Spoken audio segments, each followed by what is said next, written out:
Hi friends, இன்றைக்கி நம்ம என்ன சமையல் பார்க்கலாம் வாங்க. இன்றைக்கி பார்த்திங்கன்னா முட்டை கொஸ்து செய்ய போகிறோம்.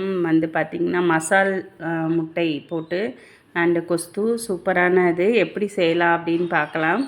ஃபஸ்ட்டு கொஞ்சம் பூண்டு போட்டுக்கோங்க. நல்லா பூண்டு பொரிஞ்சு வரணும். அது வந்ததுக்கப்புறம் கொஞ்சம் வெங்காயம் பொடியாக நறுக்குன வெங்காயத்தை போட்டு 4 பச்சை மிளகா போட்டு வதக்கி நல்லா வெந்து வதக்கி வரணும். அதுக்கப்புறம் இது வதங்கினதுக்கப்புறம் ஒரு 5 தக்காளி பழம் பொடியாக நறுக்கி வச்சுருக்கேன். அதையும் இப்போ அதில் சேர்த்துக்கலாம். இப்போ தக்காளி பழம் சேர்த்துக்கிறேன். போட்டு இது நல்லா வதங்கணும். பார்த்திங்கன்னா அந்த மசாலெலாம் உங்களுக்கு வெந்து வரணும். அதுக்காக நம்ம தக்காளியை நல்லா வதக்கிக்கிறோம். அதோட 1 டீஸ்பூன் தனியா பொடி, 1 டீஸ்பூன் மிளகாய் பொடி, ஒரு 1/2 டீஸ்பூன் மிளகாய் பொடி போட்டாச்சு. காரத்துக்கு தகுந்த மாதிரி நம்ம காரம் சேர்த்துக்கலாம். வேண்டான்னா 1/2 டீஸ்பூன் போதும். தனியா பொடி போட்டாச்சு.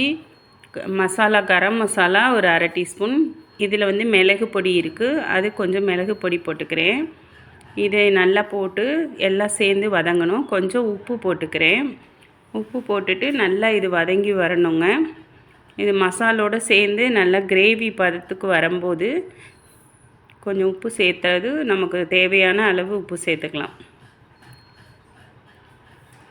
அதுக்கு பிறகு பார்த்திங்கன்னா இது எல்லாம் உப்பு போட்டதுக்கப்புறம் இன்னும் நல்லா வதங்கி வந்துடும். மசாலோட பார்த்திங்கன்னா தக்காளியெலாம் நல்லா வெந்து சூப்பராக இருக்கும். முட்டை நம்ம லாஸ்ட்டாக சேர்க்கணும்.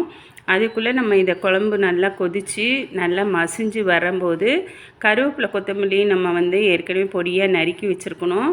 இதில் மல்லி நிறைய மல்லித்தலை சேர்த்திங்க அப்படின்னா ரொம்பவே வாசமாகவும் அந்த கொஸ்து ரொம்ப டேஸ்ட்டாக இருக்கும். அதனால் நான் நிறைய மல்லித்தலை நல்லா ஆஞ்சு எடுத்து வச்சுருந்தேன். அதை இப்போ அதோடு சேர்த்து வதக்கிக்கலாம். இப்போ பாருங்கள், மசால் நல்லா வெந்து அந்த பச்சை வாடையெல்லாம் போனதுக்கப்புறம் அந்த எக்கை கட் பண்ணி அதில் சேர்த்துக்கலாங்க. சேர்த்துட்டு அந்த மசாலோடு அப்படியே கிண்டி சிம்லேயே வச்சுக்கணும் அடுப்பை. அப்போ தான் பார்த்திங்கன்னா அது நல்ல பொன்னிறத்துக்கு வரணும். அதுக்கப்புறம் மசால் சூப்பராக இருக்கும். இப்போ நான் சாப்பிட்றேன் என்ன அப்படின்னா, இன்றைக்கி பூசணிக்காய் சாம்பார் வச்சாச்சு. அதனால் சாம்பார் சாப்பிட்டுட்டு அதுக்கு முட்டை கொஸ்து சாப்பிட்றோம். அதுவும் பாருங்கள், அருமையாக நல்லா வெந்து முட்டை சூப்பராக இருக்குது. அதுக்கப்புறம் நம்ம வீட்டில் இன்றைக்கி பம்கின் பொரியல், பரங்கிக்காய் பொரியல் பார்த்திங்கன்னா வேறு லெவலில் இருந்துச்சு. அடிக்கடி நம்ம வீட்டில் இந்த மாதிரி ஒரு வெஜிடேரியனும் அதுவும் சேர்ந்து சாப்பிட்டோம்னா இன்னும் நல்லாயிருக்கும் அப்படின்னு சொல்லிட்டு எக்கு இதோடு சேர்த்து பம்கின் சாப்பிட்டுட்ருக்கேன்.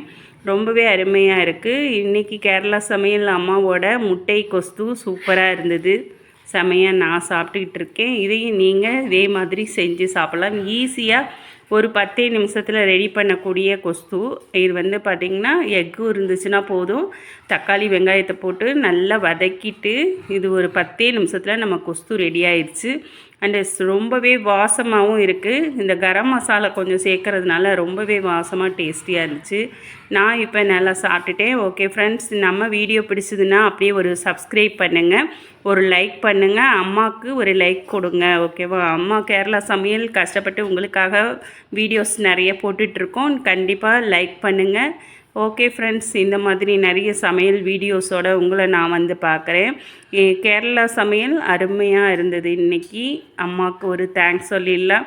ஓகே அம்மா, ரொம்ப நல்லா இருந்துச்சு. இந்த சாப்பாடு அருமையாக இருந்துச்சு. நானும் சாப்பிட்டு சந்தோஷமாக இருக்கேன். நீங்களும் நல்லா இதே மாதிரி சமையல் பண்ணி சாப்பிட்டு பாருங்கள். இது டேஸ்ட் எப்படி இருக்குது அப்படின்னு நம்மளோட கமெண்ட் பாக்ஸில் சொல்லுங்கள், மறந்துடாதீங்க. ஓகே ஃப்ரெண்ட்ஸ், இது ரொம்பவே நல்லா டேஸ்ட்டாக இருக்குது. ஓகே, அப்படியே ஒரு லைக் கொடுத்துருங்க, மறந்துடாதீங்க. ஓகே ஃப்ரெண்ட்ஸ், அடுத்த வீடியோவில் உங்களை நான் பார்க்குறேன். பாய்.